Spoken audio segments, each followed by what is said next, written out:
যে চারটি ভুল পানি খাওয়ার সময় আমরা সবাই করে থাকি। নাম্বার 1, খুব দ্রুত পানি খাওয়া। নিয়মটা হচ্ছে প্রথমে অল্প একটু পানি নেন, মুখে একটু কুলুকুচি করে তারপর হচ্ছে পানিটা খান, বাকি পানিটা আস্তে আস্তে 2 ঢোক বা 3 ঢোকে পান করুন। নাম্বার 2, খুব বেশি গরম বা ঠান্ডা পানি খাওয়া। আমাদের ডাইজেশন সিস্টেমে সচল রাখতে পানিকে প্রথমে নর্মাল টেম্পারেচারে নিয়ে আসতে হয়।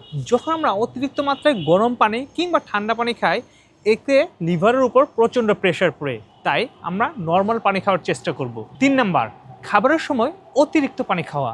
আমরা জানি খাবার আমাদের হজম হয় একটা গরম এনভায়রনমেন্টে। যখনই আমরা অতিরিক্ত পানি খেয়ে ফেলি তখনই হজম প্রক্রিয়াটা বিঘ্ন ঘটে, তাই আমরা নর্মাল পানি খাওয়ার বা কম পানি খাওয়ার চেষ্টা করব। 4 নাম্বার, প্লাস্টিকের বোতলে পানি খাওয়া।